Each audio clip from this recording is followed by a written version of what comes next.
प्रथम पठन द्वितीय राजावली पाठ अध्याय 2 पद संख्या 1 एवं 6 रु 14 पद पर्यंत। पाठर सारांश। अग्निमय रथरे एलिजा स्वर्ग आरोहण कले। वर्तमान पाठ आरंभ। प्रभु एलिजा को घूर्णिवायुरे स्वर्ग को नेबा समयर कथा। एलिजा व एलिसा दुहे गिलगाल रो बाहरी पड़िले। एलिजा कहिले, एलिसा प्रभु मते जर्दान को जीवाकू कहउछंती, तुम्भे एठारे रही जाओ। किंतु से उत्तर कले, प्रभु जीवंत थिबा जाए एवं तुमे न मरिबा पर्यंत तुमको छाड़ी मु कदापि रही पारिबी नाही। तेबे से दुहे चली गले। प्रवक्ता श्रेणीर 50 जन भाई मध्य से मानकर पछे पछे चलिले। से दुहे जेतेबेले जर्दान कूलरे ठिया हेले, ए माने तार किछि दूररे अटकी गले। एलिजा निज अंगरखा फिटाइले एवं ताकू मारंता करी सेथिरे पानी को आघात कले। पानी बाम व डाहाण पार्श्व को जाई दुई भागरे होई रहीगला एवं से दुहे सुखिला भूमि रे नदी पार हेले। आर कूल को पहुँचवा परे एलिजा एलिसा को कहिले, मु तुम्भ ठारू विदाय नेबा पूर्वे तुम्भ पाई कौन करि पारिबी कह। एलिसा उत्तर कले, मते तुम्हे आत्मार 2 गुण भार मिलू, एतिकी मात्र मोर अनुरोध। एलिजा कहिले, कष्टकर कथा मागिच। मु तुम्भ ठारू निया जिबा बेले जदि मते देखिबो तुम्भर अनुरोध रक्षा हेबो, जदि मते देखिबो नाही ताहा अपूर्ण रहिबो। एहा परे से दुहे एकारके सहित कथा भाषा करी अछंती देख।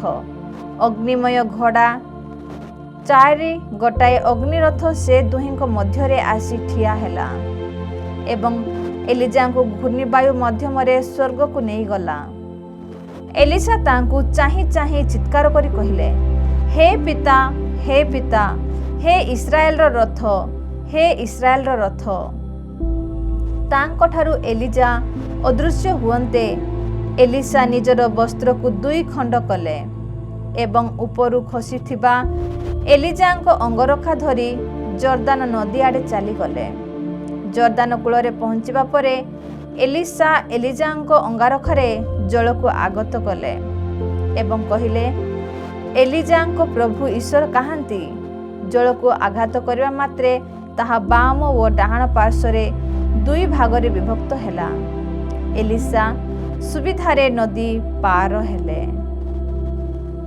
एहा ईश्वरंक वाक्य। परमेश्वरंकु धन्यवाद।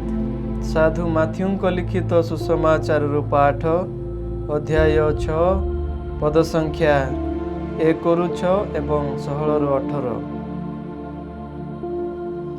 सावधान, लोक देखाणिया धर्म कर्म करती नहीं, ताहा हेले तुमे तुमर स्वर्गस्थ पितांक ठारू कौनसी पुरस्कार पाइब नहीं।